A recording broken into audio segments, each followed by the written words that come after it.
Chapter 81, Silent Resistance. Under Snape and the Carrows, Hogwarts had become more prison than school. The freedom and laughter that once echoed down its corridors had been drained away, replaced by constant fear, relentless surveillance, and cruel punishments. Even the castle's stone walls seemed to whisper the record of these dark years. Electo Carrow's Muggle Studies lectures had devolved into rants about pureblood supremacy and Muggle inferiority. Her sharp voice filled the classroom, sneering and twisting facts into poisonous slogans. Any student who dared to object, or even show the faintest sign of disagreement, was punished at once, humiliating chores, public shaming, or the threat of the Cruciatus Curse. Amicus Carrow's defense against the dark arts was worse. He taught no defense, he taught the dark arts. He forced students to practice curses and goaded them to use them on one another, selling it as experiencing power and weeding out the weak. Neville Longbottom, who refused to use dark curses on his classmates, was repeatedly detained and tormented. Each time he came back bruised, he endured it in silence, his defiant light only growing stronger. In that climate, the DA's survival shifted into quieter, craftier forms.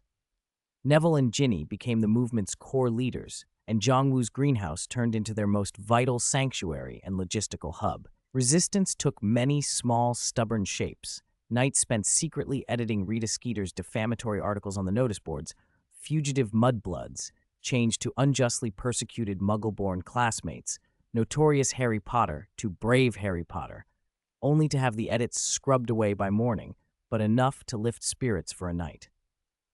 The prank supplies Fred and George had left behind became precious tools. With Jongwoo's enhancements, adhesives and stink bombs were used to trap and embarrass conceited Slytherins, and sometimes even the Carrows. Peeves became an unexpected ally, gleefully tormenting Electo Carrow with mocking rhymes that left the woman disheveled and furious. Injured or frightened students, too afraid to see Madame Pomfrey, slipped into the greenhouse. Jongwoo treated them with improved Dittany essences and specially brewed invigorating potions. The calming aura of the anima tree alone was often the best medicine for a frayed spirit. Jongwoo's horticultural innovations were practical resistance. She planted screaming mushrooms near secret passage entrances and DA meeting spots. Stomped on, they released a piercing alarm. She optimized devil's snare seeds so members could toss a few in a chase, and humming a specific frequency she taught them, slow or trap pursuers for just long enough. Still, each small victory came with a cost. Fear hung over the school like cold fog. Students walked with their heads down, conversations in whispers, glances guarded. Every prank or act of defiance invited harsher reprisals and more invasive searches. Neville collected wounds without complaint. His gaze only hardened. Ginny's cheeks lost some of their youthfulness, replaced by the weary decisiveness of someone carrying everyone else's hopes. Lavender Brown and Parvati Patil set aside divination and gossip to keep lookout and deliver messages. Jongwoo moved through her days like someone dancing on a knife edge. She had to keep the greenhouse running while secretly supporting the DA, and she had to answer the Carrows' increasingly frequent inspections and Snape's black, all-seeing stare. She hid her most precious plants, the anima saplings, the breathing earth seed, in more concealed spaces in the room of requirement. Once, Amicus burst into the greenhouse with a group of Slytherins, declaring he was requisitioning certain potentially dangerous specimens for teaching. He jabbed a finger at a faintly glowing silver-leafed plant and a deep purple spiky fruit. "This one, and that one, they look suspicious. Take them away." Jongwoo stepped between him and the silver-leafed patch with a calm that left no tremor. "Professor Carrow," she said, measured and steady, "this silver-veined grass requires an extremely stable light environment. Moving it will rupture the magic veins in its leaves and render it useless. As for that thornberry, its thorns shrivel and die when cut from the vine. You'd only injure yourself." Amicus's eyes narrowed, suspicion on his face, but Jongwoo's manner and reasoning were too professional to attack. He had no opening, so he snarled, cursed under his breath, and pushed on toward a rather ordinary-looking but oddly shaped Venus flytrap instead. The immediate crisis passed, but Jongwoo knew their space was being squeezed ever tighter. In such crushing pressure, every small comfort mattered. Ginny would sometimes glance at the unassuming Thorn Guardian bracelet on Jiang Wu's wrist, how it would occasionally flash with a faint light, and ask softly, "Is he all right?" Jiang Wu rarely answered more than a nod, but that quiet exchange, that shared worry, was a pillar that kept them moving. Outside the castle, the sky was almost always gray, but inside the greenhouse, the plants persisted, stubborn and green, like the students' unextinguished longing for light and freedom. The resistance went on, careful, painful work, a path through thorns toward a hope that had not yet been stamped out. Every step required caution and calculation, but they still kept moving forward. Chapter 82, Undercurrents and Temptations. As weeks passed, the Caro siblings' interest in the greenhouse intensified. Amicus Caro, in particular, seemed convinced it was more than a collection of flowers and experimental plants. He tried repeatedly to force his way in under the pretense of safety inspections, but Jiang Wu always fended him off with one excuse after another. Those excuses, however, could not hold forever. One day, Electo Caro herself appeared at the greenhouse entrance, a false smile pasted across her face. "Miss Jiang, my dear," she cooed, voice syrupy, "I hear you have some very special little trinkets here. Things that can make people cry and laugh, even produce smoke. Fascinating. Don't you think such curiosities ought to be turned over for instructional demonstrations? It would help students appreciate the diversity of magic more fully." It was an unmistakable threat and a test. Jiang Wu's alarm bells rang, but she kept her expression calm. "Professor Caro may have heard some inaccurate rumors," she replied, neither servile nor defiant. "The greenhouse contains magical plants used for research. Most are very mild in effect. As for the things you mention, perhaps they're the pranks of mischievous students, like something from Weasley's Wizard Wheezes." "Is that so?" Electo narrowed her eyes, unconvinced. "Then why does the atmosphere here feel so reassuring, especially now?" She swept a hand around the vibrant space. "That piece seems oddly inappropriate after Dumbledore's death, don't you think?" Her tone carried a clear warning. Jiang Wu realized Electo might have sensed, however faintly, the animatree's power, or she simply disliked this patch of green amid the castle's despair. "Plants don't heat our calendars, Professor," Jiang Wu said. "Their calm comes from earth and sunlight, not human moods. If you'll excuse me, I need to water the moon petal grass. They're very sensitive to timing." Electo took the rebuff coolly, her smile hardening into a sniff. "Very well, but you do well to ensure your flowers and plants are obedient. I'll be back." After the Caro visit, Jiang Wu understood the greenhouse was no longer safe. She had to hasten the relocation of the most important spirit plants and research, either to the room of requirement or to that one secret passage known by very few. At the same time, the Half-Blood Prince's notebook was introducing new dangers. Neville nearly caused a minor explosion trying to modify a cheering charm using the prince's notes.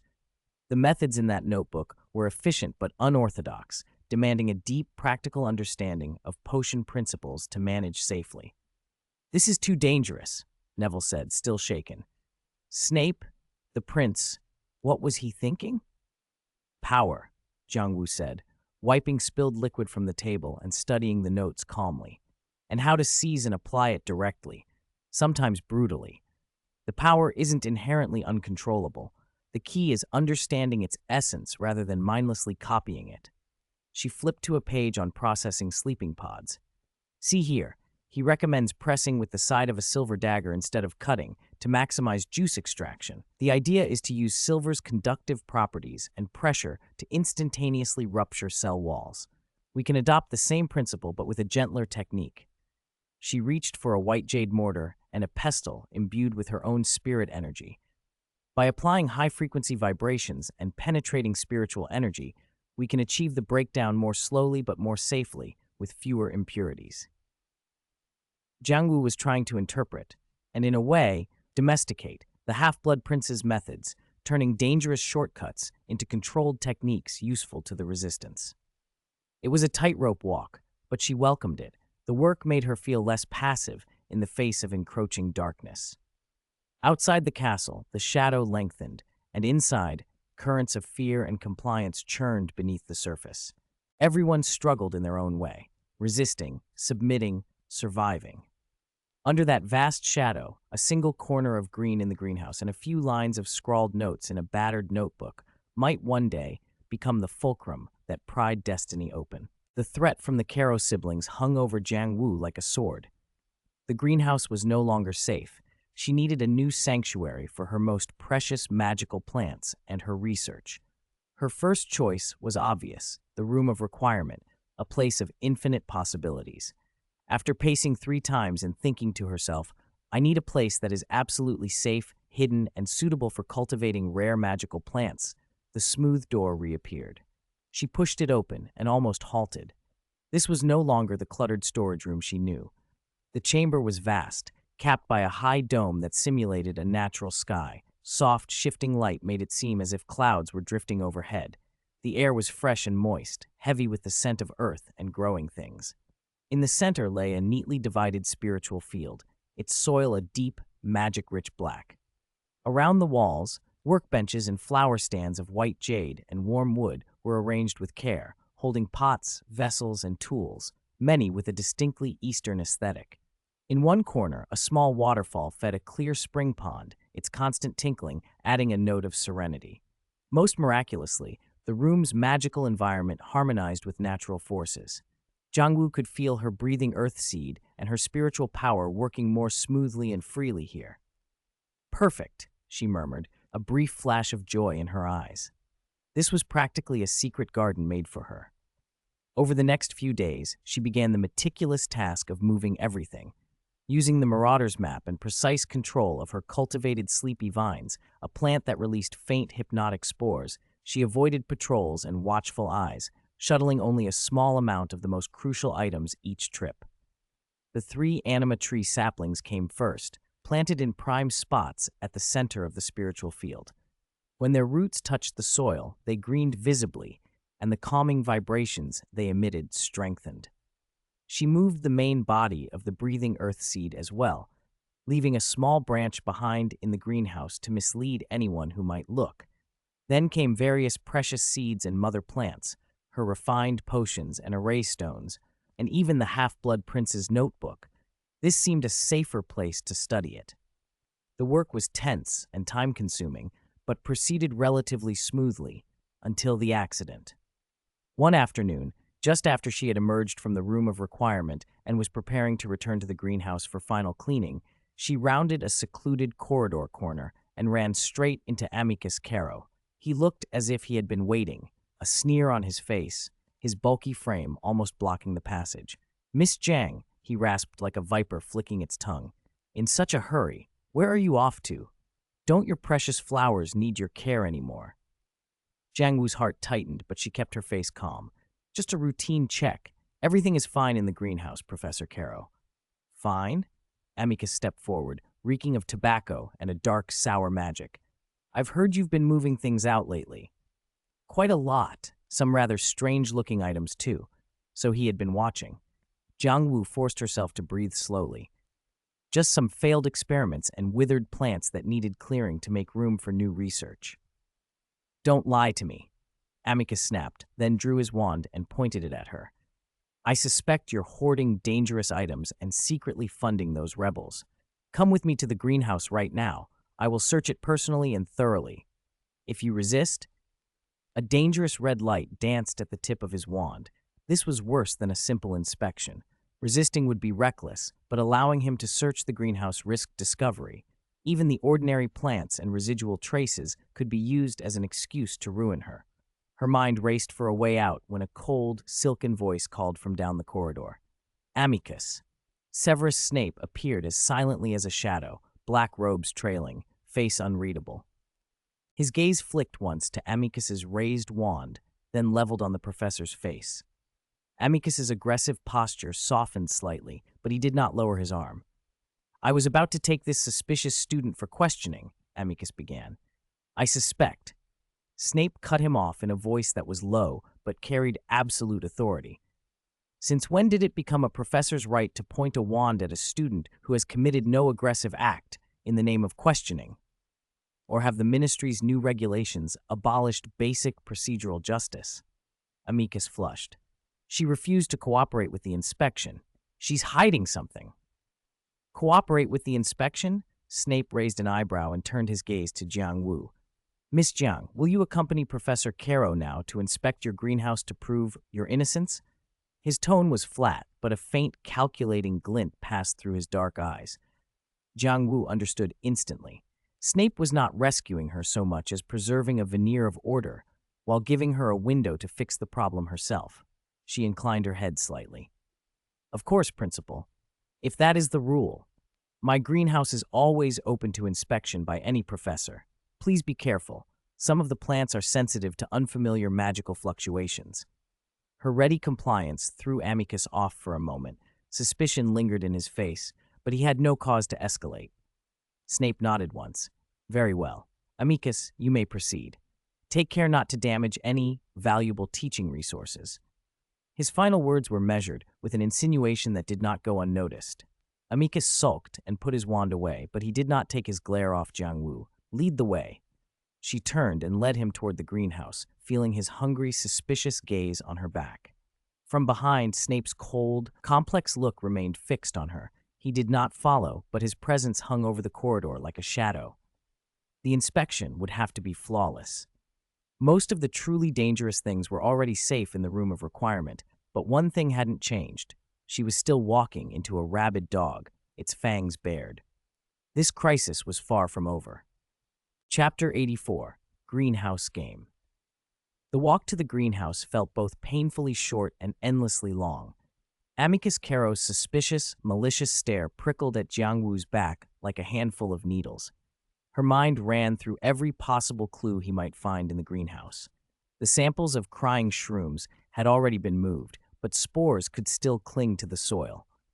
Most of the bottles and jars of plant extracts that enhanced prank products had been emptied, but their scent might linger. Worst of all, a few herbs she'd used to test a dangerous recipe from the Half-Blood Prince's notes still sat in an inconspicuous corner. If any of it was discovered, the consequences would be unimaginable. At the door, she didn't open it right away. Calmly, she turned to Amicus. Professor Caro, for your safety and the plants, you should consider some protection before entering. Some pollens and spores are mildly hallucinogenic or irritating to those unaccustomed to them. She pointed to a set of slightly worn but clean protective cloaks and masks hanging by the frame, gear she'd kept for handling hazardous materials. Amicus sneered, but the bizarre assortment of plants inside the greenhouse gave him pause. He grudgingly flung a cloak over himself and left the mask hanging from his pocket, disdain clear on his face. Jiang Wu said nothing more and pushed the door open. Warm, humid air spilled out, heavy with mingled floral scents, earthy dampness, and sharp herbal tangs.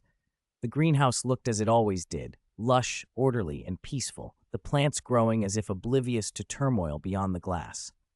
Amicus tromped in like a boar in a delicate garden, poking branches and leaves with his wand. Several mimosa-like plants immediately curled up in fright. "There!" he barked, pointing at a clump of vibrant, trumpet-shaped flowers. "These look like they'd spray venom." "Those are joyous trumpet flowers, Professor," Jiang Wu replied evenly.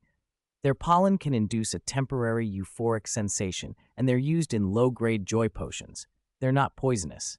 When he jabbed toward a dark purple shrub ringed in sharp thorns, she explained, "That's thornberry. Its fruit is tart, but a brewed leaf makes a good hemostatic. The thorns aren't magical, just physical defenses." "Humph. Who's to say you aren't lying?" Amicus grumbled, clearly out of his depth in herbology. He started rifling through a messy corner of sundries, overturning pots and scattering soil, finding nothing. Zhang's pulse climbed into her throat as he moved toward the experimental corner, where several plants with dark red leaves and slowly writhing roots, her scarlet snake roots, were kept. Just as his hand reached for the leaves, the greenhouse door opened again. Snape entered without a sound, his black robes stirred in small eddies behind him. His gaze swept the room, taking in Amicus's crude prodding and Zhang's taut profile. "It seems your inspection has yielded nothing, Amicus," he said, his voice cold and laced with a faint mockery. "Or do you intend to uproot Hogwarts' precious teaching resources and examine their roots one by one?" Amicus snatched his hand back, his face flushing. "Headmaster, this girl must have hidden things, or destroyed them. None of these plants look right." Whether they appear right depends on the observer's knowledge, Snape replied slowly, his eyes flicking over the scarlet snake roots for a fraction of a second before moving on. By my knowledge, Miss Jiang's expertise in herbology far exceeds that of those who only know how to wield a wand to inflict pain. Her management of the greenhouse meets, if not surpasses, Hogwarts standards. The words landed like a scalpel, cutting through Amicus's fragile pride. He turned a sullen, piggish shade, but dared not contradict the headmaster. Snape's expression then sharpened back toward Jiang, his black eyes unreadable, as though he could see past her defenses. That said, he continued, abiding by school rules and focusing on one's studies is every student's duty.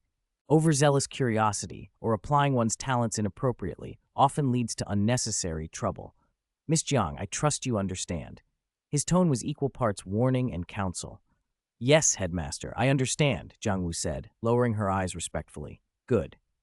Snape inclined his head slightly. Then this pointless inspection may conclude. Amicus, come with me. I have new arrangements for next week's disciplinary patrol. He didn't look at Jiang again as he turned and left. Amicus shot her one last venomous glare, spat under his breath, and followed. The greenhouse door closed, shutting the outside world away. Jiang stood very still for a moment, breathing deep, and only then realized a thin sweat had broken out on her palms. It had been a close call. Snape's arrival was no accident, and his pointed words were more than a mere warning. She walked straight to the scarlet snake roots. Without hesitation, she touched the tip of her wand to them. The dark red leaves flared and blackened, shriveling to ash. No hidden dangers could remain. The immediate crisis was over, but Jiang's unease didn't evaporate. Snape's manner was like fog, sometimes tacitly permissive, at other times drawing a hard line, making it clear she must never be found with anything that could be used against her. Surviving under the dark rule felt like walking on thin ice, each step needing precise calculation. Snape was both the undercurrent beneath the ice and the inscrutable observer on the shore. She knew she would have to be more careful going forward. Still, the secret garden in the Room of Requirement gave her a quiet confidence, one small hope to hold on to in the days ahead. Chapter 85, Whisper of a Two-Sided Mirror. After the greenhouse inspection incident, the oppressive atmosphere at Hogwarts only deepened.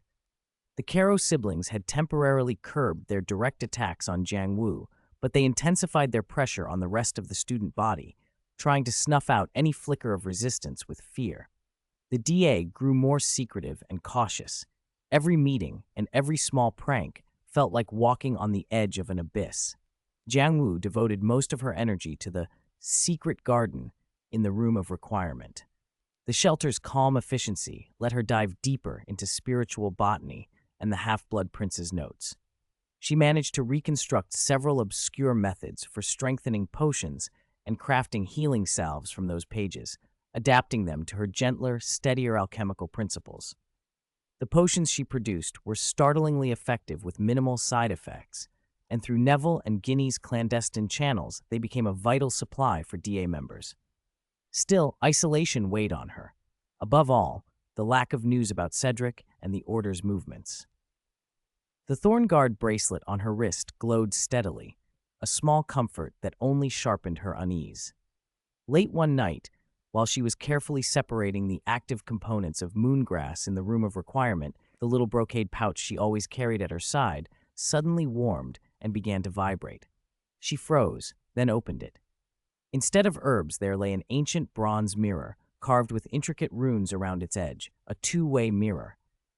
It was another of Cedric's gifts, smuggled through Tonks before he left, safer than Owlpost, but massively draining to use, so it had to be reserved for emergencies. Now the mirror's surface rippled like water, and a faint, unstable light blinked within it. Jiang Wu injected a trace of spiritual power into it to steady the connection.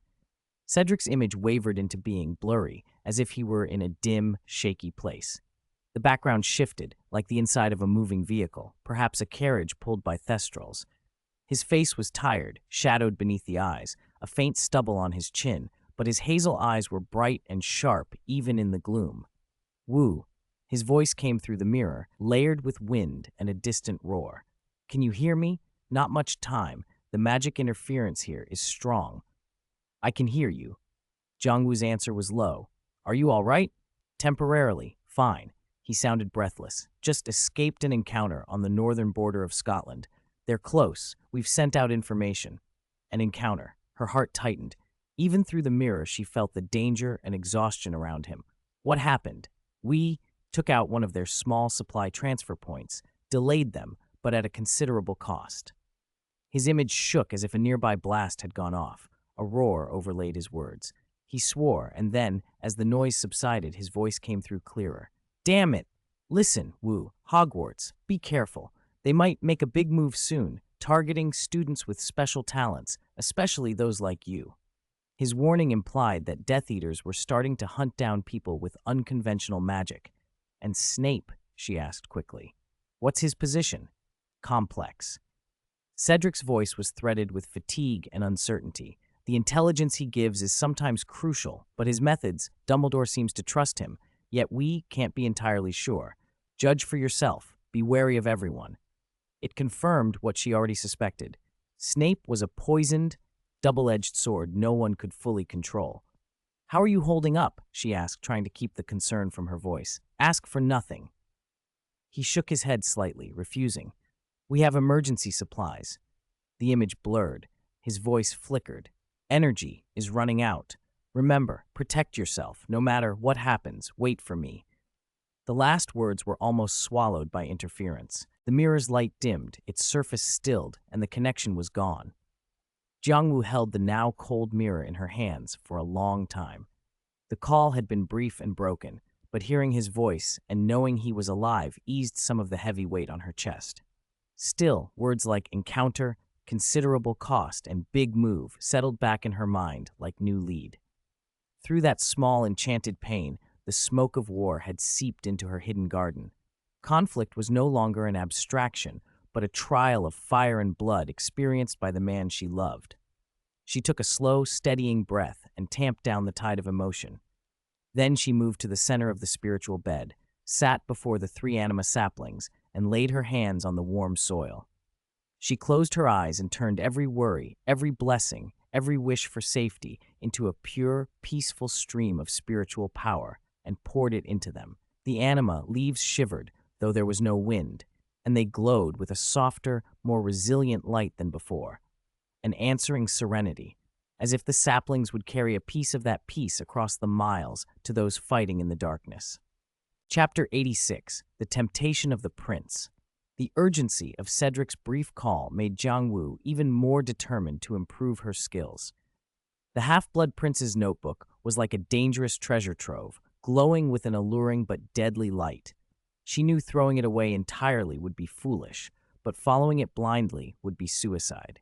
She had to carve her own path. She set up a dedicated experimental area in the room of requirement and began to study the notebook systematically and critically. She dissected every improvement plan and original spell, trying to understand the underlying magical principles and logic instead of mechanically copying the steps. The process was full of challenge and risk. Once, while analyzing a vicious curse in the notes called inverted blood coagulation, a charm designed to prevent wounds from clotting and cause continuous hemorrhage, Jiangwu noticed that its construction seemed to reverse and exploit the body's own healing mechanisms. She boldly hypothesized that, by understanding this reversal, she might devise a spell to stimulate extremely rapid wound healing. She never cast the curse itself. Instead, she spent 3 days deducing its mechanics with intricate calculations and magic flow simulations, running minute trials on a few hardy moss samples.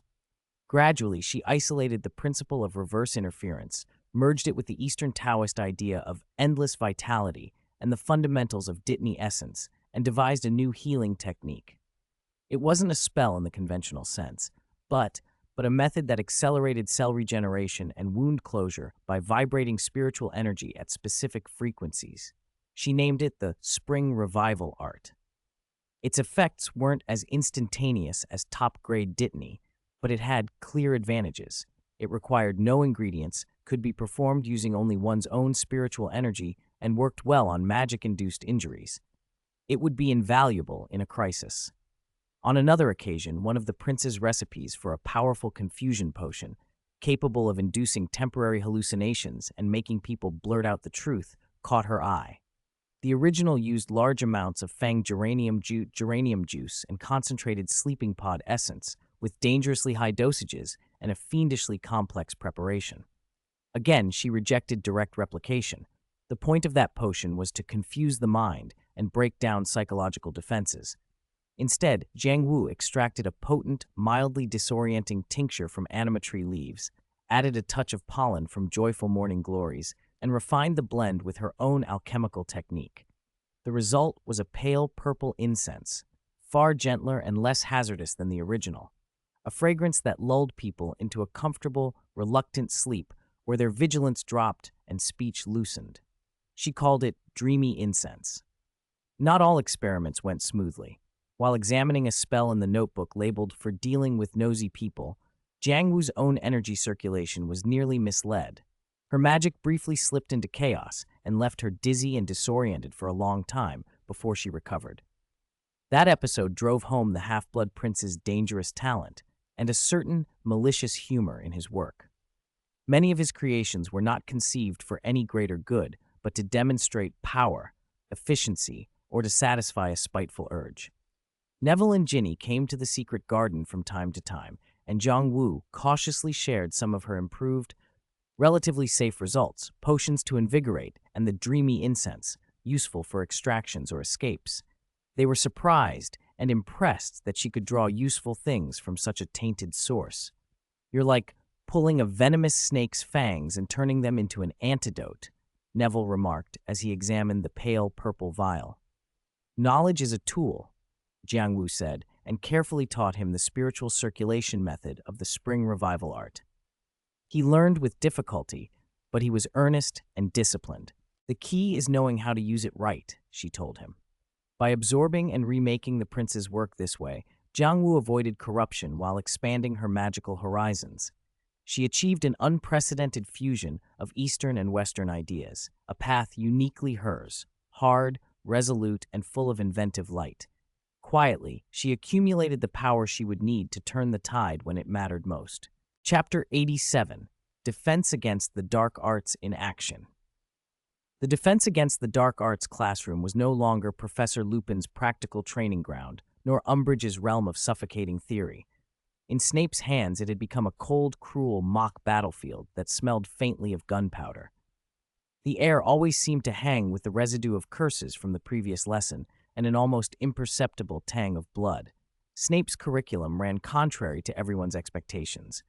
He no longer taught how to defend against the dark arts so much as how to analyze and even practice them, insisting, calm and unyielding, that only by understanding darkness deeply can one survive in the cruelest realities. That day's lesson was on identifying and, if necessary, countering a dark curse called pain absorption. The spell didn't inflict lasting injury. It instantly magnified the victim's pain receptors, making even minor wounds feel excruciating, ideal for interrogation and torture.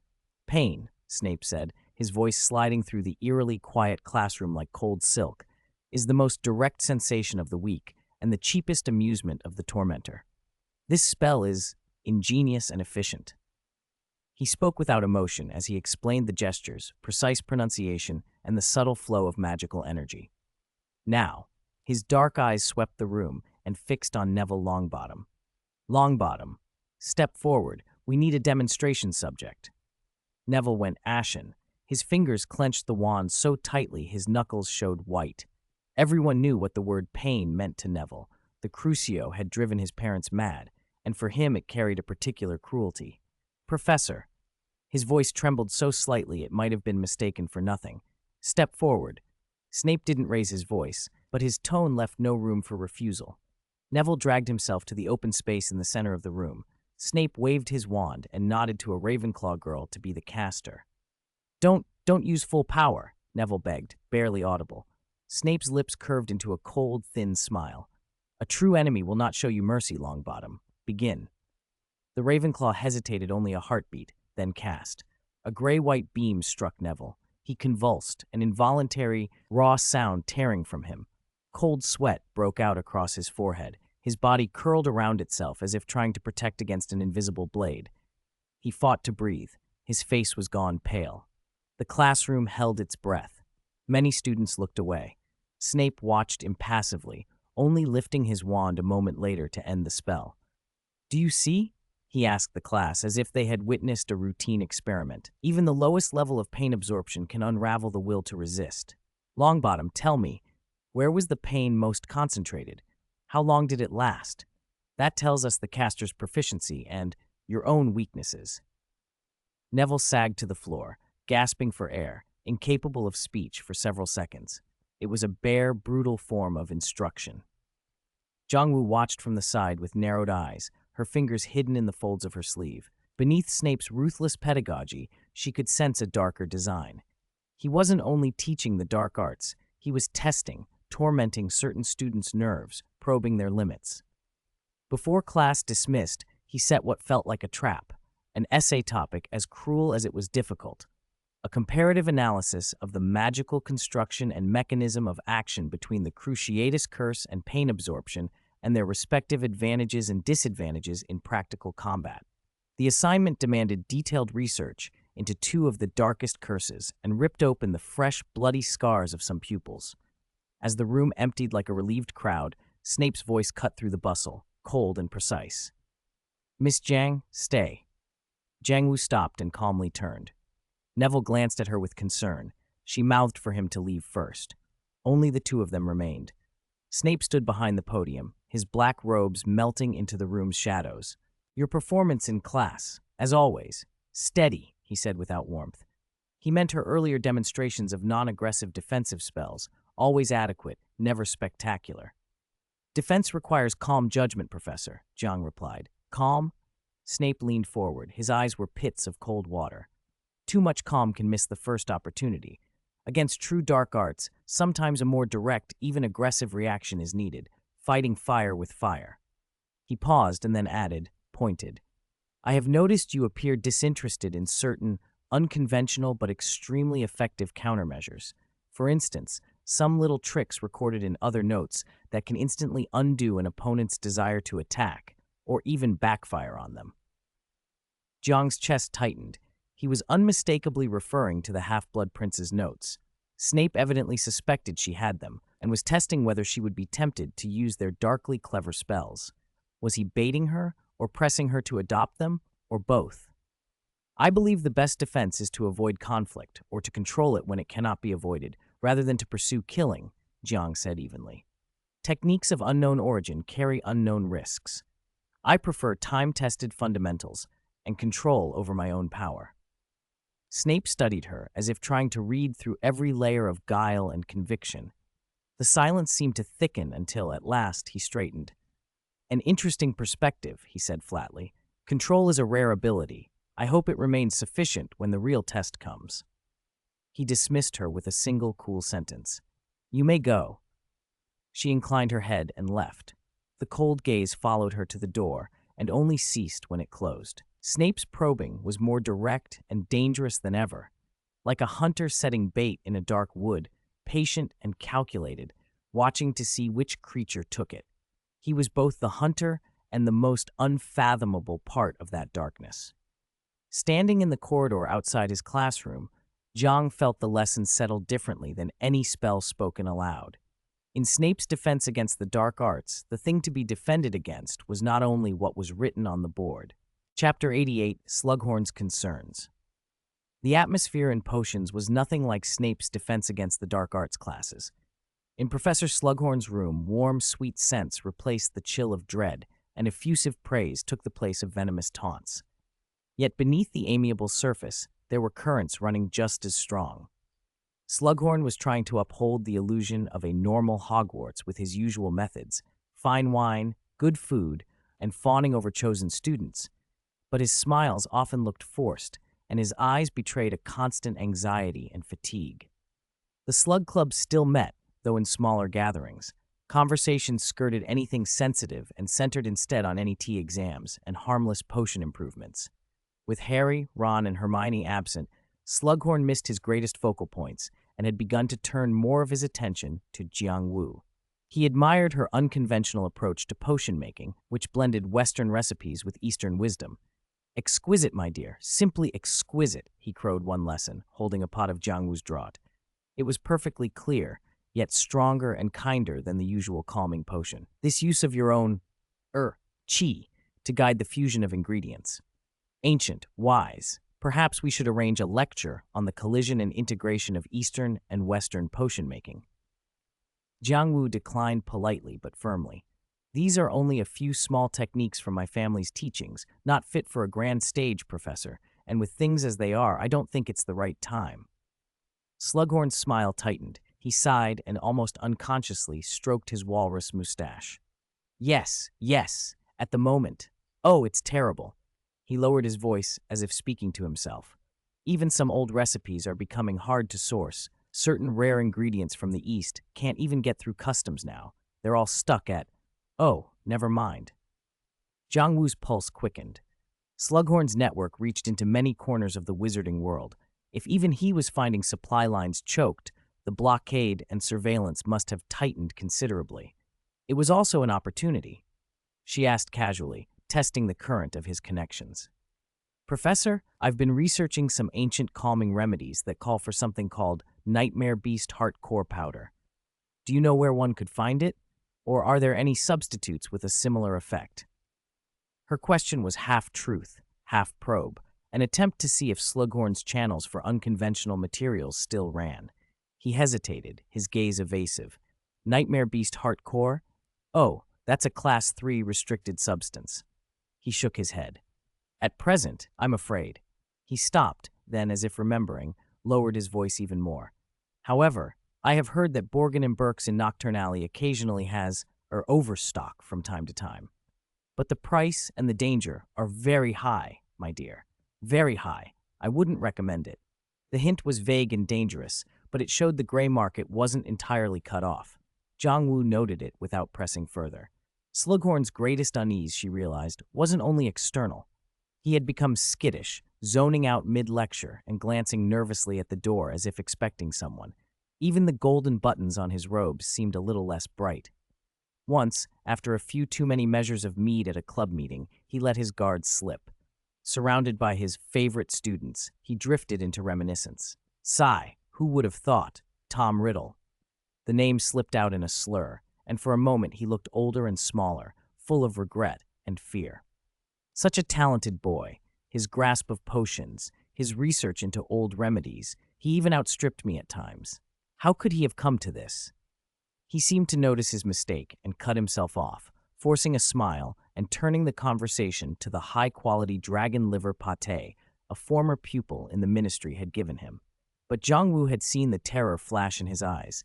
Slughorn was afraid, not just of the present, but of the past, of the student he had admired and perhaps instructed in advanced lore of Lord Voldemort.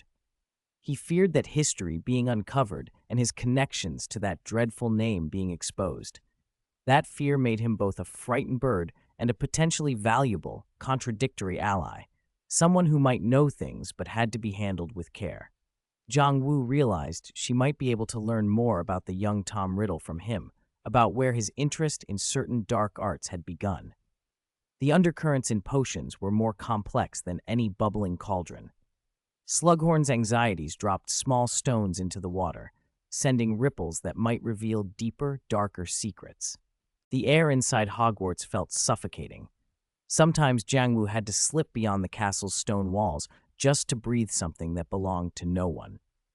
The forbidden forest, dangerous and wild, drew her for that very reason. Its raw, ancient magic was good for cultivating spiritual energy and for tending the breathing earth seed. More importantly, it was one of the few places the Caro siblings' influence didn't reach. On a full moon night, she moved quietly into the trees, following the tug of her own power more than any map. Moonlight sifted through leaves and painted the clearings in silver. Night creatures rustled, a wolf bayed far off, and the forest felt alive in a way the castle never could be. She crouched beside a patch of moss that glowed faintly, gathering it with careful fingers when a sudden prickling at the back of her neck told her she was being watched. She straightened, wand instinctively in hand, and swept her gaze into the shadows. Several figures stepped forward, materializing from the dark. human torsos on equine bodies, muscles rippling under fur, longbows at the ready. Centaurs. The lead one had deep brown fur and a face older than the trees, his eyes like thunderlight as they fixed on her. "Human," he said, his voice low and echoing, as if it came from the trunk of an old oak. "Do not wander so far on a full moon night. The forest tonight is restless." "I'm only gathering herbs," Jiangwu said, keeping her tone calm and deliberate as she slipped her wand into her sleeve to show she meant no harm. She knew the centaurs distrusted wizards, especially now that dark arts were rising again. "I mean no destruction." "We know you," a younger centaur with reddish fur put in, his voice gentler. "The Hufflepuff girl who walks with earth and growth, not with fire. Your aura is different, closer to the forest." Jiang Wu inclined her head. "Nature supports us all. I'm only part of it." The deep brown centaur stepped forward and lifted his muzzle to the sky. The stars were bright, but seemed somehow stained by a distant bruise-colored light. "The paths of the stars are thrown into chaos," he murmured, the cadence of a prophecy. "A dark star swells. It seeks to eat the light. War will come. Blood will soak the soil." His words chilled her. Centaurs never spoke of the heavens lightly. They observed more than they acted. After a pause, the centaur's gaze returned to her, sharp and intent as a spear. "Yet in the dark we have seen an anomaly. A star from the far east, its light thin but stubborn. Its course is not easily read, and it is bound to this land's fate." He seemed to read deeper constellations. "Old earth grows new life, and thorns guard a fragile hope. Beware the torn fragments of souls. They are the bedrock of darkness, and perhaps the signposts that show the way home." Her chest tightened. The words landed like a key in a lock. An anomaly, an eastern star, thorns and soil, things that pointed squarely at her and at Cedric, at the breathing earth seed inside her, and at the broken soul magic she had only begun to understand. "What should I do?" she asked. The centaur shook his head. "Destiny is not carved in stone. Human choice bends the roads. We do not interfere. We observe and warn. Trust the power you were born with, and the old wisdom tied to your blood. When all seems lost, return to the embrace of the earth. Answers may be found there." Without another word, the centaurs snorted, turned, and melted back into the trees. Their hooves faded, leaving the forest as if they had never been. Silence settled, heavy with the echo of their warning. Anomaly, unpredictable, torn soul fragments, return to the earth, the phrases circled in her mind. The centaur's prophecy had confirmed the danger ahead, but it also offered a sliver of hope. Her very difference could be a variable in fate's equation. Her eastern strength, strange and stubborn to the wizarding world, might be what pushes back against the darkness here. She lifted her face to the star-strewn sky. She could not read what they saw in those constellations, but she could feel the earth's pulse under her feet, the steady life of the breathing earth seed inside her, and the faint, resilient tether that tied her to Cedric across whatever distance lay between them. War might be coming, but the centaur had reminded her that destiny bends with choices. Every choice she and those who stood against the dark made would help right the end. Firmer now, she turned back toward the castle. The forest's hush followed her like an oath. Its echo would guide her steps. Snape's probing and Amicus Carrow's searches rang like an alarm in Jiangwu's chest. The Half-Blood Prince's notebook could not remain with her. It was a magical time bomb that could go off at any moment, not only endangering her, but implicating the entire DA and the secret of the Room of Requirement. Destroying it outright felt wasteful. The knowledge inside, dark and dangerous as it was, held real power. After weighing her options, Jiangwu made a bold decision. She returned to the Room of Requirement and asked for an absolutely safe, force-proof hiding place that can only be opened by specific means. The room obliged, revealing a chamber lined with countless small drawers, each locked by a different magical key or requiring a particular bloodline authentication. She slid the notebook into one of the drawers and set the opening conditions so that it would only respond to the simultaneous presence of her own spiritual signature and the scent molecules of a particular perfume, the fragrance habitually used by Hermione Granger, the person Jiangwu judged most likely to use the notebook correctly if the need ever arose. That way, even if the drawer were found, no one could open it, and if Hermione ever needed the book, Jiang Wu could tell her how to access it. With the notebook secured, Jiang Wu turned to the trap Professor Snape had laid with his probing. She decided to use his scrutiny to send a message back. When Snape's cold, assessing gaze swept over the Defense Against the Dark Arts classroom, and he spoke of certain highly effective but unconventional curse countermeasures, Jiang Wu deliberately raised her hand. "Professor Snape," she said, voice clear and calm, drawing the whole class's attention. "I've given a lot of thought to the theory you mentioned last time about strengthening the protego by using the principle of pain feedback." Snape's black eyes narrowed. An almost imperceptible flicker of interest crossed his face. "Oh, I believe," Jiang Wu went on, as if discussing a purely academic point, "the essence of that method lies in harnessing and transforming painful emotion. Its danger is that the caster can be struck back by those same negative emotions and deviate from defense into the abyss of offense." She met Snape's gaze without flinching. "So I tried an alternative. Rather than using my own pain, I guide the negative magical energy in the surrounding environment through a filtering array and transform it into pure protective energy. It's slower to activate, but it's more stable and doesn't corrupt the caster's mind." Without uttering an incantation, she formed several complex hand seals, drawing on her spiritual power and the residual dark arts aura stored in the room of requirement from earlier experiments. A faint, slightly warm white light coalesced around her, not the transparent shimmer typical of Protego, but a steadier, more embracing glow. Snape stared at it, expression neutral, yet his eyes betrayed a complicated reaction. Surprise, scrutiny, disbelief, and something that might have been reluctant understanding or a sort of disappointed approval. The class fell silent, stunned by a technique that did not fit Hogwarts' usual magical canon. After a long pause, he spoke, his voice smoother and deeper than usual. "An interesting idea. It seems Miss Zhang has found her own path, although clumsy and inefficient." His dismissive tone was there, but it no longer concealed everything. He neither pressed nor probed further.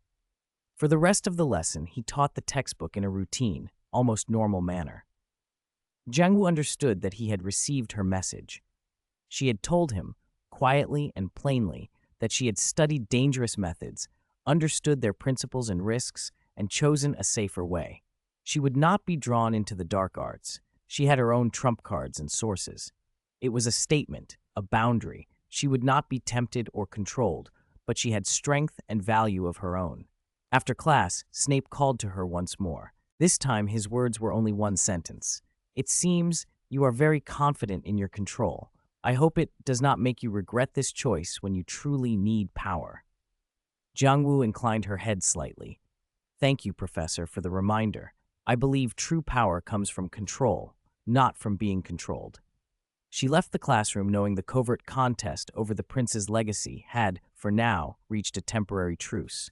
She had chosen a different path from the half-blood princes, a route that blended Eastern and Western wisdom, that prized balance and mastery over raw force.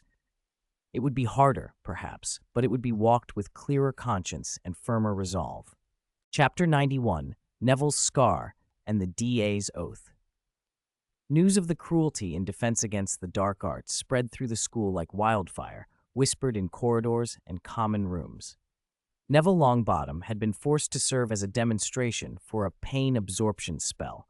The image of him enduring torment and refusing to break cut into the conscience of every student who still had one. That night, in the secret garden of the Room of Requirement, the air was unusually heavy. Neville sat in a chair woven from soft vines, his face still a little pale, but the fire in his eyes burned brighter than ever. Jiang Wu handed him a cup of specially prepared calming tea, twice the usual amount of moon dew and powdered anima tree leaf mixed in. "I'm fine." Neville's voice was hoarse, but his hand, when he pushed the cup away, was steady. "Compared to what my parents went through, this is nothing." Silence fell over the gathered DA. Members, a mixture of sorrow, anger, and resolve settling over them. Ginny Weasley jumped to her feet, her red hair seeming to flare with rage. "We can't just let this stand. The Carrows, they're monsters. We have to do something." "What can we do?" a younger Hufflepuff asked nervously. "They're powerful, and there's Snape. We might not be able to defeat them head-on. Lavender Brown said, voice trembling with anger. But we can make their lives miserable. We can make every Slytherin who supports them pay a price. We can protect the classmates they're targeting. She looked at Neville. Exactly.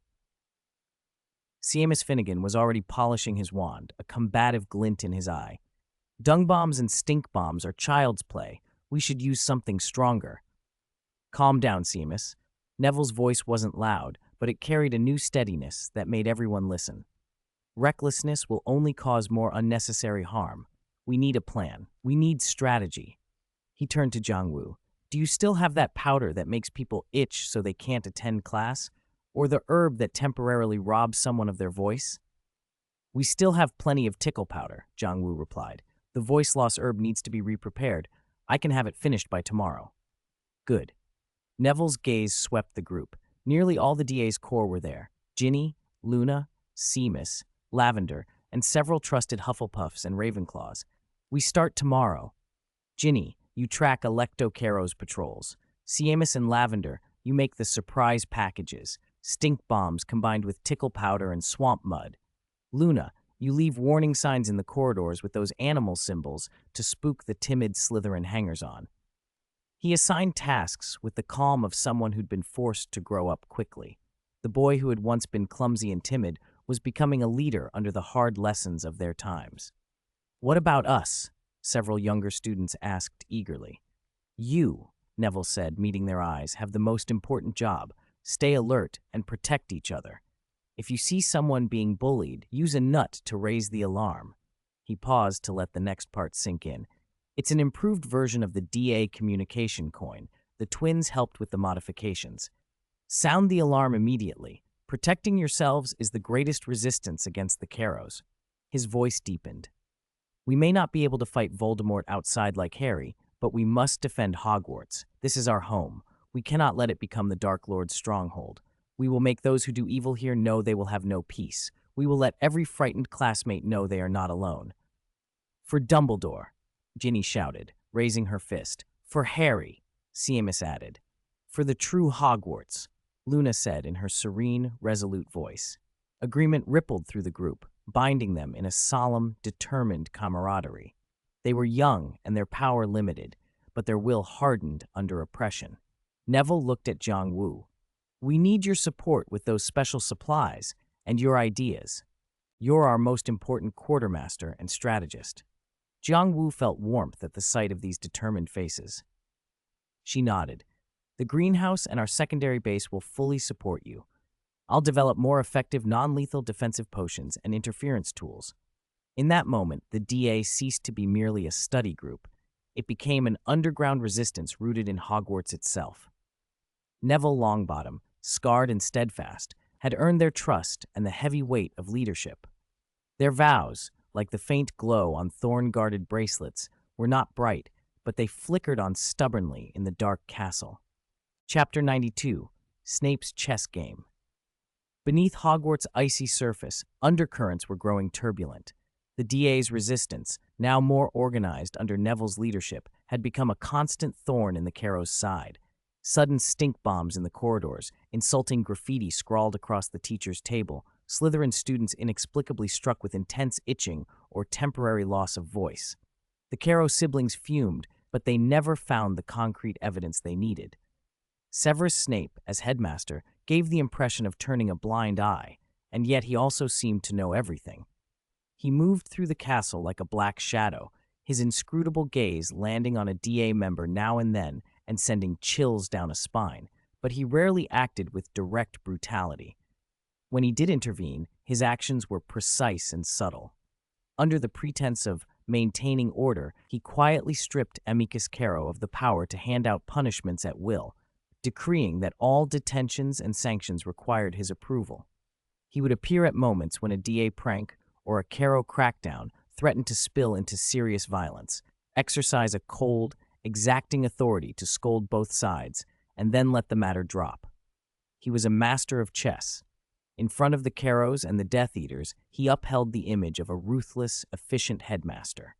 In the game between Dumbledore, the Order, and the students, he tacitly loosened the reins, allowing, and at times quietly protecting, pockets of resistance. and in a private game with Jiang Wu, he probed and watched. One stormy evening, a sharp-eyed barn owl found its way through wind and rain and dropped a single parchment onto Jiang Wu's workbench in the room of requirement, where she was processing medicinal ingredients. The letter was unsigned. The wax seal was a simple, abstract snake pattern, Snape's mark. She checked the parchment with a charm for toxins and, finding none, opened it. Severus's handwriting slanted slightly across the page. The note was brief and clinical. In the improved draught of living death, what should be the adjustment ratio of moonstone powder to silver fern sap to counter the neurotoxic side effects introduced by the violent extraction method used on sleeping pods? It was an expert, provocative question. It pointed directly at a controversial modification recorded in the Half-Blood Prince's notes and at Jiang Wu's own gentler techniques for processing ingredients. This was no innocent academic inquiry. It was a test, an invitation, a trap. Snape was probing whether she had studied that notebook in depth and whether she could think beyond its prescriptions. Jiang Wu considered the risk. To ignore the question would look suspicious. To repeat the notebook's method would walk straight into whatever web Snape was spinning. She chose a middle path. She demonstrated expertise while drawing a clear line. On the back of the parchment, she wrote, "The violent extraction does more harm than good. It is not the correct approach. To neutralize its toxicity, increase moonstone powder to 110% of the usual ratio and add 3 drops of unicorn hair extract diluted with moonflower morning dew. Stir clockwise 10.5 turns to introduce positive conjuration instead of silver fern sap, whose cold nature risks exacerbating neural paralysis. The key is guiding and purifying, not forcible suppression." Her reply exposed the flaws in the harsh method and offered an improved solution informed by her knowledge of Eastern alchemy without directly quoting the prince's notes. The owl took the response into the rain and vanished. A few days later, another owl arrived with a new question, this time about the principle behind a counter-curse for an obscure hex. Jiang Wu answered the same way, technical, calm, strictly professional. Thus, a peculiar secret correspondence was established, confined to the academic and technical edge where potions and the dark arts intersect. As the weeks passed, Snape's questions grew deeper, pressing into the fundamentals of dark magic and ways to counter it. Jiang Wu's answers remained steady and analytical. She never allowed curiosity to slide into fascination, nor fear to cloud her logic. Snape, for his part, read more than the content of her words. He was measuring temperament, restraint, and judgment. What they were playing was not merely an exchange of recipes or spells. It was a strategic game between two sharp minds, each careful, each carrying secrets. They probed each other's boundaries, moved their pieces across a cold, invisible board, and waited for the day the game would demand a checkmate. Chapter 93. Unexpected help resistance at Hogwarts grew harder by the day. The Caro siblings tightened patrols and punishments, and even started using turncoat Slytherins as informants. DA activities were sharply curtailed, and several operations almost blew up in their faces. Neville and Ginny decided to lie low for a while and conserve their strength. Under that pressure, Jiang Wu felt the breathing Earthseed's growth stall. It had hit a bottleneck and needed a more refined, concentrated source of natural magic to break through. She remembered the Centaur's words about returning to the embrace of the earth and the ancient, vast power said to sleep deep in the Forbidden Forest. A bold plan formed. She would push into the forest's core to find the legendary Fountain of Life, or anything like it, to baptize the breathing Earthseed. It was a perilous idea. The forest's heart was home to creatures even the Centaur respected, and the terrain was tangled and misted over. Still, she had no choice. On a moonless night, Jiang Wu made careful preparations, emergency potions, array stones, and a forest sprite cloak to conceal her aura as much as possible. She used the Marauder's map to avoid patrols and slipped into the Forbidden Forest. The trees grew taller and more menacing the deeper she went. Light dwindled until it was almost gone, and the air thickened with magical pressure and the stench of unknown things. Relying on her spirit sense and a faint understanding of plant language, she picked her way toward the area where magic felt densest. The forest tested her at every step. A nest of giant spiders, twisted by dark magic, a bloom of mesmerizing flowers that devoured magic and ensnared sleepers forever, and an ancient land spirit brimming with resentment that tried to bar her path. She overcame each danger by quick movement, prepared potions, and the ever more refined Eastern techniques she had been cultivating, but the cost was high. She used much energy and took several injuries. Just as her magical reserves were nearly spent and she was close to being lost, a strong, calming presence washed over her. It was the aura of the anima trees, far stronger than the trace she had previously cultivated. She followed that presence through a thicket of thorns and stepped into a small valley where a hidden lake glimmered with a soft, silver-white light, even in the darkness.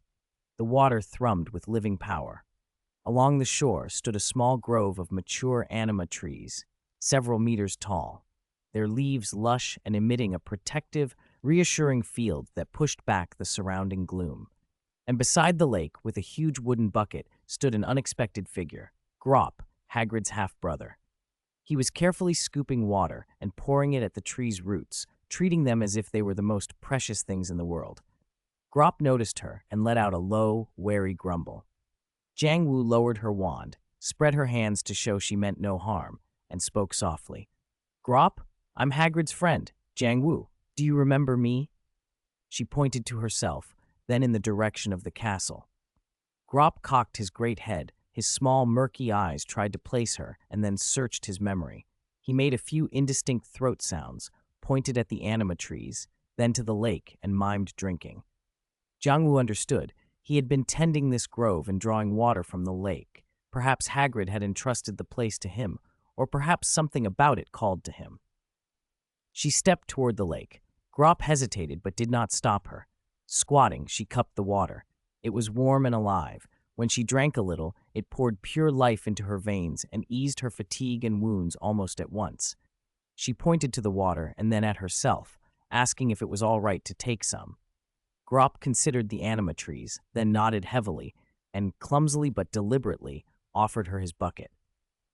Grateful, Jiang Wu took out the breathing earth seed and lowered it into the water. Immediately the seed flared with an emerald light, ravenous for the lake's life force. Intricate patterns on its surface sharpened and multiplied. It swelled just a little as its earthy vitality expanded several-fold. The breathing earth seed drank from the lake for about 15 minutes, and when it at last settled, it emanated a strength she had never felt before. Her link with it deepened, and the power she could draw from it rose to a new level. She bowed her head and thanked Grop. The giant only grinned, honest and simple, and returned to his watering as if nothing special had happened. The venture into the Forbidden Forest had been dangerous, but its rewards were far greater than she dared hope. Not only had she strengthened the breathing earth seed, she'd found the secret lake, a grove of mature anima trees, and, unexpectedly, Grop, a clumsy but powerful ally. With those new resources and leverage, she felt better prepared to protect what mattered. On the walk back to the castle, tired but buoyed by hope, Jiang Wu moved more confidently than when she'd entered the forest. Chapter 94, The Thorny Jungle Project. Returning from the heart of the Forbidden Forest, the breathing earth seed's vitality and power reached an unprecedented level. In the secret garden of the Room of Requirement, Jiang Wu could feel the bloodline link to the seed sharpening and strengthening. With a thought, the seed would answer her, releasing a majestic, obedient earth power. Promoting plant growth, improving soil, and even subtly influencing ley lines on a small scale became effortless. Complex array formations and high-level spirit plant cultivation that had once been impossible for lack of spiritual power suddenly seemed within reach. The increase in power came just in time. The situation at Hogwarts had been deteriorating further. The Caro siblings' hunt grew more frantic. They were increasingly willing to detain anyone on the slightest pretext rather than let suspects slip away. Peeves' mischief still diverted attention here and there, but it wasn't enough. The DA members were taut as a drawn bow. Neville looked exhausted, but the fire in his eyes burned on. "We need more effective defenses," he said hoarsely at a secret meeting. "Hiding and harassment aren't enough anymore. We need a safe zone, a place they wouldn't dare to step into." Jiang Wu had been thinking along the same lines.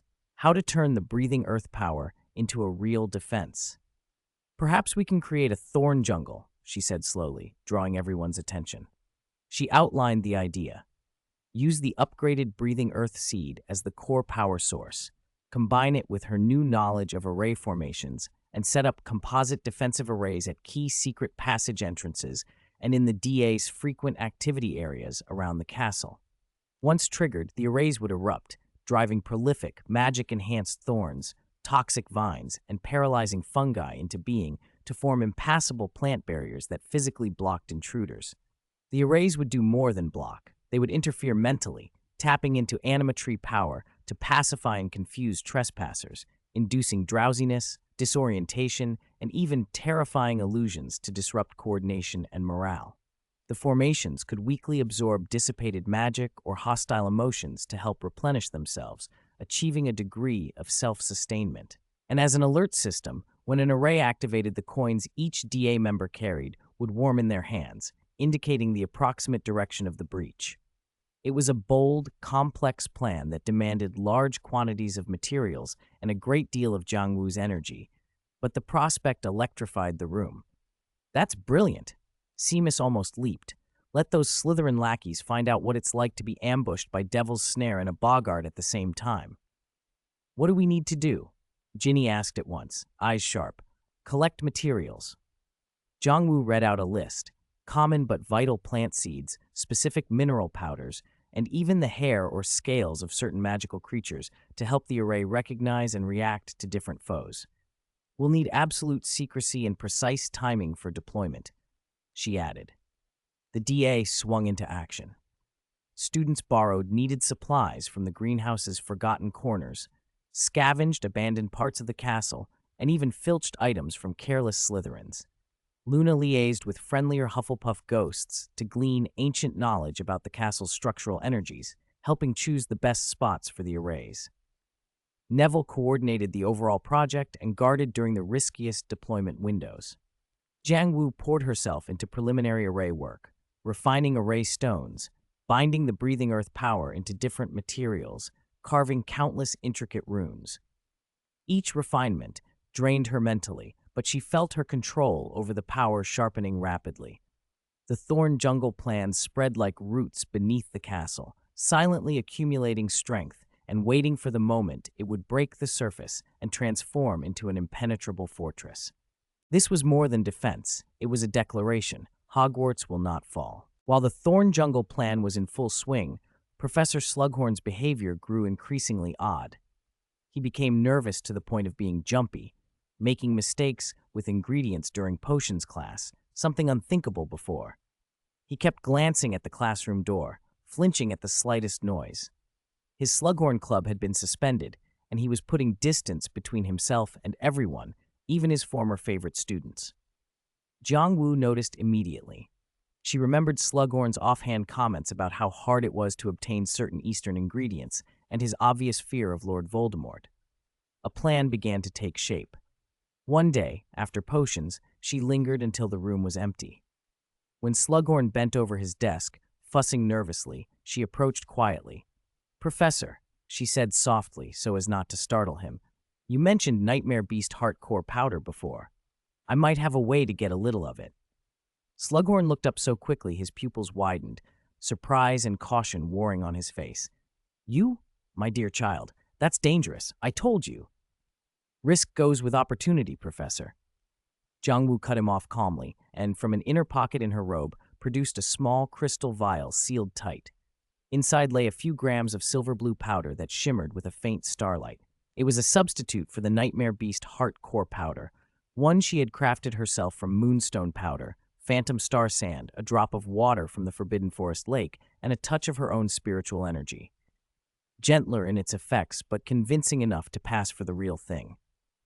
Slughorn's breathing quickened. He stared at the vial with a mix of longing and dread.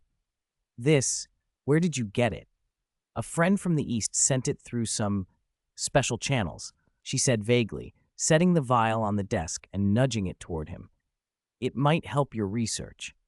His hand trembled as if reaching for treasure.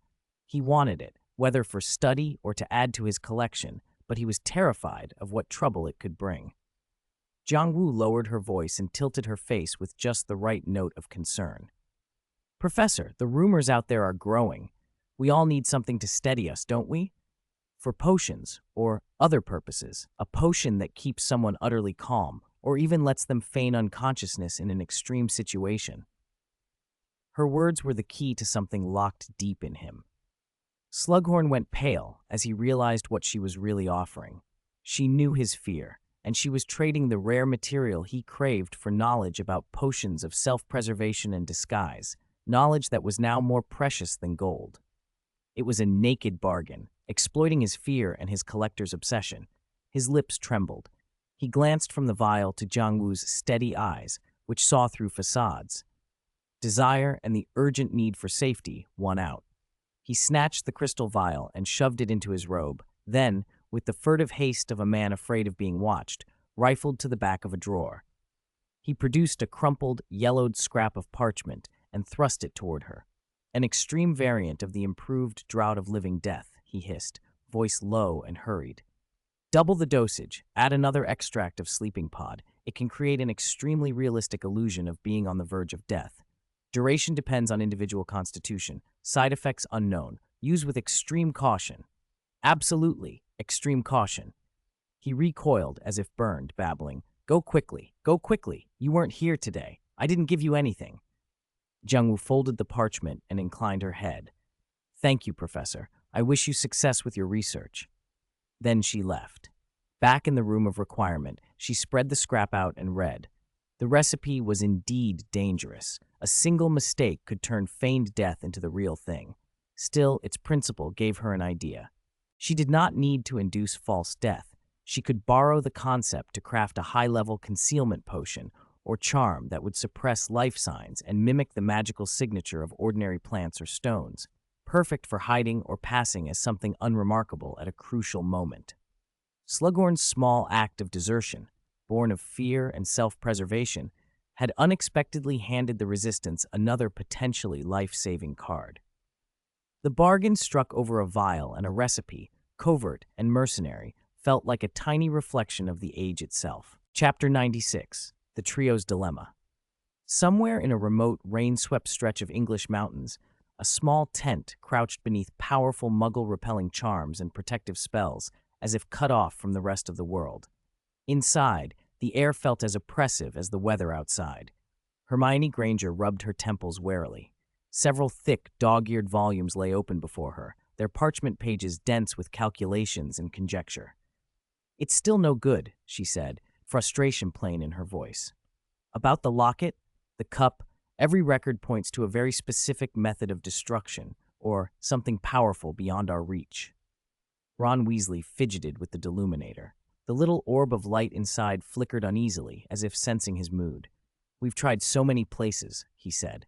Gringotts, the old black place, even that blasted cave again.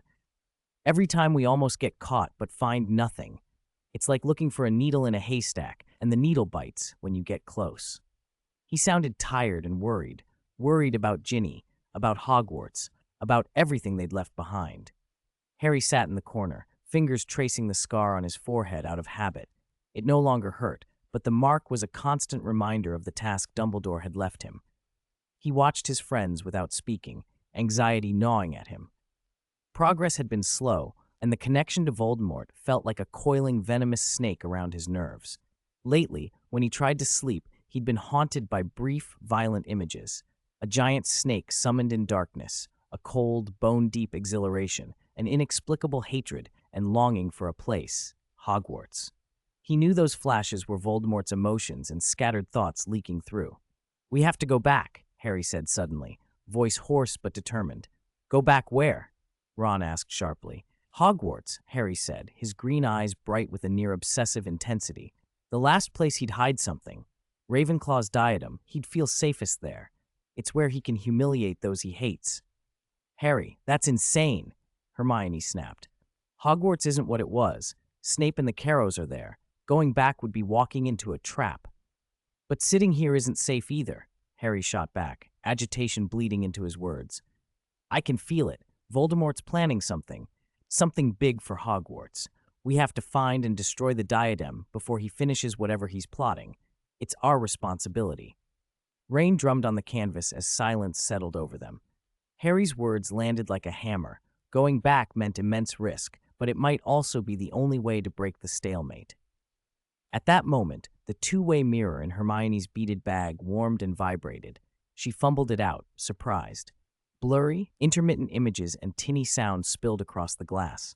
Neville, no, it looked like Neville, moved against a noisy background.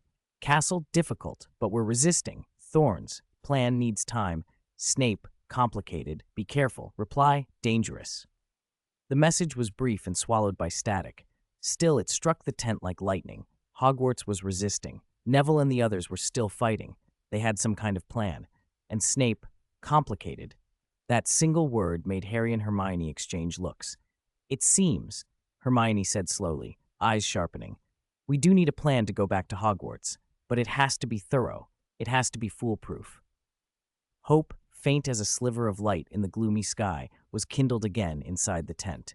The road ahead would be perilous, but they were no longer aimless. Hogwarts was calling, and the fight would go on. Chapter 97, The Dark Lord's Fury. The great hall of Malfoy Manor lay eerie and opulent, every surface seeming to hold its breath. The air felt thick and cold. Flames danced in the fireplace, but gave no warmth, only throwing a more sinister light across the grotesque house elf heads mounted on the walls.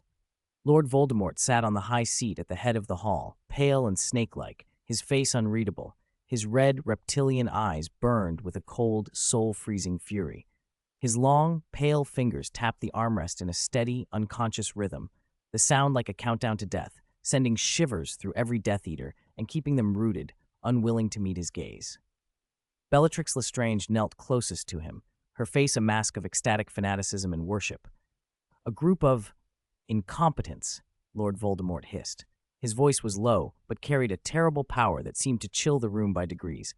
Hogwarts, a school, under my rule. How can a nest of mudbloods and blood traitor brats still run riot?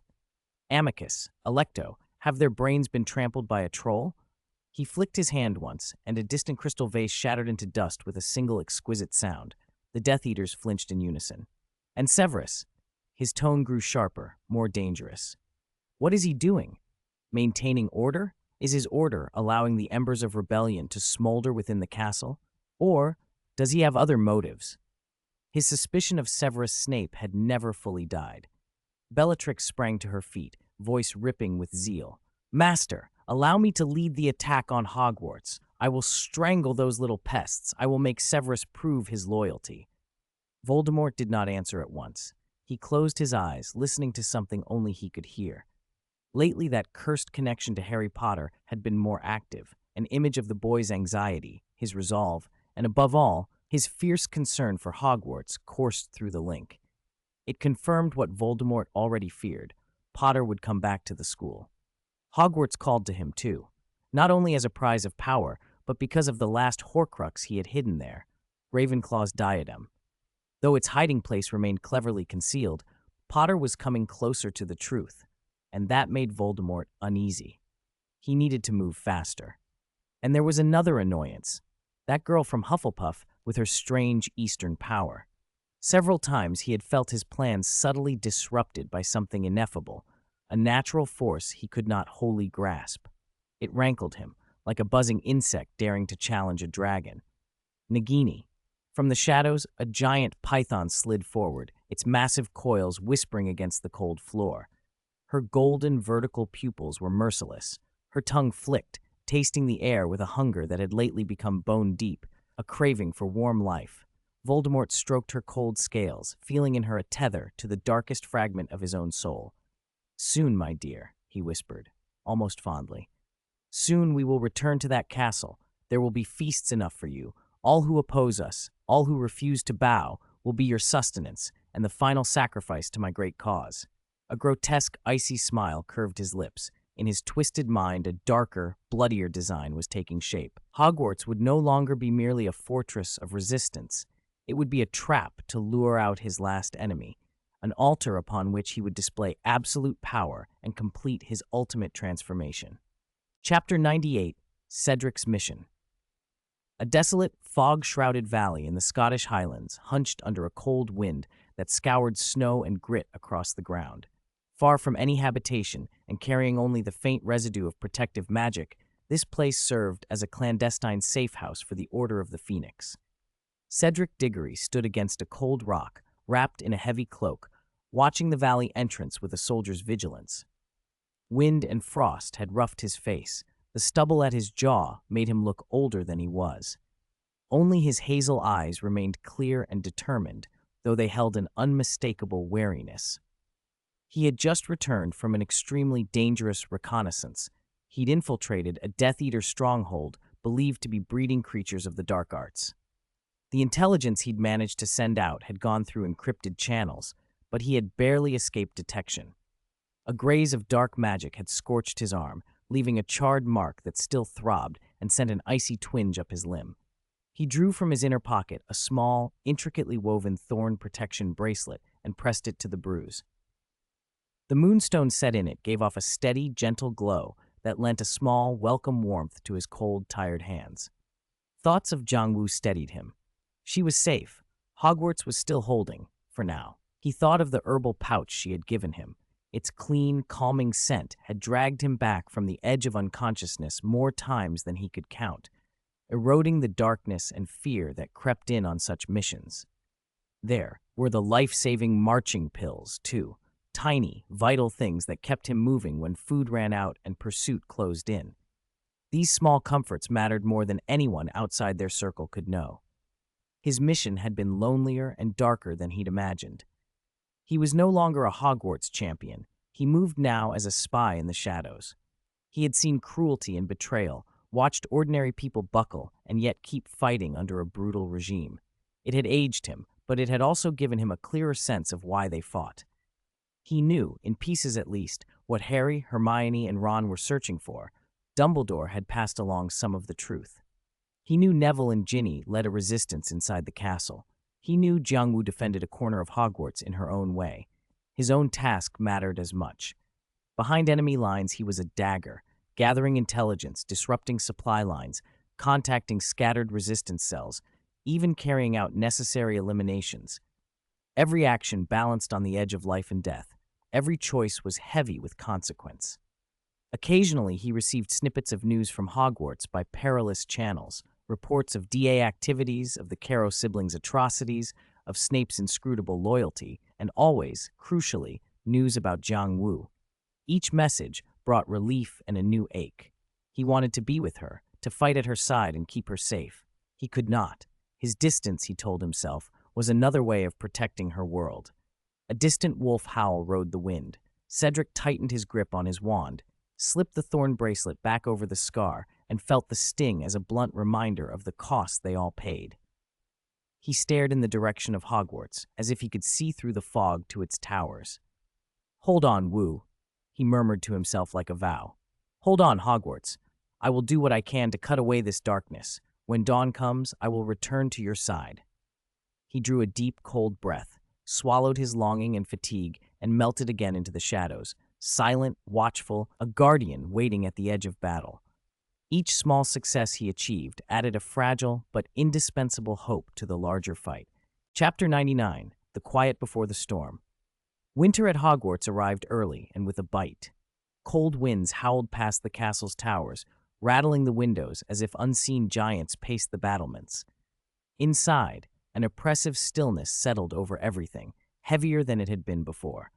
The Carrow siblings' patrols grew more frequent and less predictable, their faces set with the cruel relish of hunters. Snape's dark figure appeared more often in the corridors and classrooms, his gaze colder than ice, sweeping over students as if marking final offerings. The DA's resistance work was being pushed to its limits. The Thorn Jungle plan ran into problems. Several key array nodes could not be completed because the Carrows had increased patrols. Neville and Ginny wore exhaustion and worry on their faces, but they kept going, trading tiny gestures and encouraging looks whenever they could. Jiangwu spent longer and longer stretches in the Room of Requirement. Although the breathing earth seed held vast power, keeping the secret garden concealed, refining potions and array stones, and staying alert to the outside world left her taut with stress. The Thorn Guardian bracelet on her wrist warmed without warning these days, as if Cedric, far away, was in grave danger or emotionally unsettled. Each unexpected heat made her heart clench. She felt, more than thought, that something major was approaching. The premonition pressed on her like a low-pressure system, fed not only by the tense atmosphere within the castle, but by the seed's subtle, natural sense.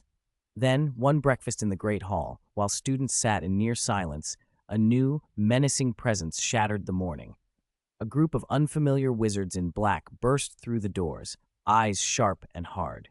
They weren't Death Eaters, but they were clearly a new kind of security specialist sent by the Ministry of Magic, by the ministry now controlled by Voldemort, to assist Snape and the Scarecrows in maintaining order. Their arrival severed the last fragile ties between Hogwarts and the outside world. The castle became, unmistakably, an island under siege, a prison ringed by darkness. At that moment, a small, unexpected spark offered a sliver of hope. In potions, Professor Slughorn seemed distracted, almost clumsy, nearly knocking over the scales as he weighed dried nettle. He tried to keep up his usual flamboyance, but faltered more than once. At the end of class, he assigned homework, as was his habit, an essay comparing different variations of the cheering charm, and handed the parchment to Jiang Wu. As he did, his finger tapped the back of the page 3 times, quick and almost accidental. Jiang Wu's heart stuttered. That rhythm, the coded tapping based on the opening bars of "Weasley is our king," was one of the emergency signals only a few in the DA knew. It meant urgent, critical information. She took the parchment calmly, feeling as if something invisible had been written on its back. She resisted the urge to check it in front of him and left the classroom. Back in the room of requirement, she applied a revealing potion to the back of the parchment. Lines of ink slowly appeared in Slughorn's slightly theatrical handwriting, though the script trembled. They will soon conduct a thorough search, targeting all chambers of secrets, the room of requirement, and house elf passages. Time is short, right after curfew tomorrow night. Also, the scarred boy and his friends may be returning. Be wary of traps. Good luck. SP. The information hit like a blow. A thorough search meant the room of requirement and the greenhouses could be exposed. Harry and his friends might be coming back, but was it a trap? Without hesitation, Jiang Wu sent the highest level alert through the DA coin. Within minutes, Neville, Ginny, and Luna arrived, breathless. Neville read the message and grew grim. "Tomorrow night, there's hardly any time," he said. "Thorn Jungle isn't finished. We must act now," Ginny said, decisive. "Hide or destroy anything that can't be seen, especially here. Harry and his friends are coming back," Luna murmured, eyes far away. "But it's a trap. Raxperts told me. They love to gather around traps." "We must warn them," Neville urged. "How do we contact them?" "We can't," Jiang Wu said. "The two-way mirror's low on power and owls are being monitored. We can only do what we can, cover our tracks, prepare, and wait." It was a grim, heavy choice. They couldn't stop the search or reliably reach Harry. All they could do was defend and hope. For the next 20-odd hours, the DA's core members executed the most intense transfer and cleanup operations they had ever attempted. Precious magical plants, research notes, and unfinished potions from the room of requirement were moved in batches into deeper hidden passages unknown even to the house elves, thanks to George and Fred's map and the ghostly tidbits Luna had collected. Unusual specimens in the greenhouses were subjected to powerful disguise charms or placed in temporary stasis. Every scrap that could betray them was hidden or altered. Everyone knew the coming night would be hard. The storm was on the horizon, and all they could do was take up their positions, hold their ground, and pray that those returning from afar could see through any trap and come home safe. The silence in Hogwarts had shifted. It was no longer merely despairing, but the strained held breath before a great battle. Every corridor, every classroom, every hidden alcove thrummed with the weight of what was to come. The curfew bell sounded through the silent castle like a death knell. Tonight, even the portraits seemed to sense something wrong, shrinking back in their frames and whispering to one another, afraid to make a sound. Jiang Wu, Neville, Ginny, and Luna crouched behind the mouth of a secret passage that looked out over the entrance hall, holding their breath. Key items from the room of requirement and the greenhouse had already been moved or disguised, but they needed to see for themselves how extensive the search was, and how it was being carried out. Heavy footsteps and coarse shouts rose up from below. Amicus and Electo Caro moved through the hall with a squad of newly arrived security specialists and a strutting group of Slytherin students led by Crabbe and Goyle. They called their actions a thorough search. In practice, they banged open every empty classroom, upended cupboards, sent probes for dark arts residue that stirred dust into choking clouds. Several Gryffindors had their trunks dragged from the dormitory and scattered across the floor as the Caros hunted for any hint of contraband or clues to Traitor Potter. "It looks like Slughorn's information was right," Neville murmured, fists clenched as he watched the scene below, which resembled a bandit raid. "They're heading for the 8th floor." Ginny's face tightened. The 8th floor was where the room of requirement was hidden. A few minutes later came a roar from the 8th floor corridor, Amicus Caro's voice, cut through by muffled explosions and a few pained yells, and oddly, the hissing of plants. "What's going on?" Neville hissed. Jiangwu's mouth curved. "They've triggered the first Thorn Jungle node. Though the main formation wasn't complete, she'd left small trigger-activated defensive points at key junctions near the room of requirement." A handful of security specialists came stumbling down the stairs, their robes tangled in dark, thorny vines, red welts streaking across their faces and hands. They sneezed and choked, tears and snot streaking down their cheeks, the combined effect of tickling powder and powerful paralyzing spores. Amicus came last, his face white and a patch of robe scorched. He'd apparently tried to blast the vines with fire and nearly set himself alight. "Useless! A bunch of useless fools," he bellowed. "What the hell is going on with that corridor? When did all these damned things grow there?" The search, which had been running like a machine, hiccuped. The Caros did not relent. Instead, they split into squads and fanned out, hunting other likely hiding places. The restricted section of the library, the owlery, and even turning to menace peeves that are only to be showered with rotten eggs and ink. In the swirl of chaos, Ginny tugged Jiangwu's sleeve and pointed toward a side door padded in moonlight. 3 figures, cloaked in invisibility cloaks, slipped through: Harry, Ron, and Hermione. They'd really come back. At the same moment, in a shadowed corridor above the entrance hall, a tall figure in Slytherin robes, too indistinct to be certain, but bearing a familiar lean, spun and ran toward the staff room, no doubt to report what he'd seen. "Oh no, they've been spotted," Neville whispered. The trap had been set. Potter and his friends had walked into a surveillance net the moment they returned. "We have to stop the messenger. Create a diversion," Ginny said instantly. "I'll go," Neville shot back. "I know a shortcut." "I'll trigger another thorn node to cause more confusion," Jiangwu said, moving before hesitation could settle. "Ginny, Luna, you two get to Harry and the others and lead them to the passage entrance to the Shrieking Shack. That should hold for now." They split without another word. Neville, springy as a badger, darted into a narrow, secret passage to intercept the Slytherin who had gone to rouse the staff. Jiangwu sprinted to another prearranged formation node tucked behind a discarded suit of armor by the staircase. She traced the hand seals and channeled a steady stream of spirit energy into the hidden formation stone. Immediately, Devil's Snare writhed up through the cracked flagstones, wrapping around 2 security specialists and several passing Slytherin students. There were terrified screams and frantic struggles as the tendrils tightened. A low, throbbing sound, an intentionally tuned frequency, began to pulse through the corridor, rattling eardrums and bringing a wave of nausea. Ginny and Luna used the confusion to slip downstairs and make for Harry and his friends. The castle was suddenly a riot of activity from every angle: the Caros' hunt, the DA's deliberate obstruction, Harry's infiltration, and the looming question of whether Snape or other teachers would intervene. Threads that had been kept apart converged in an instant. The thorns had started to bloom. Whether they could hold back the surging darkness was another matter entirely. The real test was only just beginning.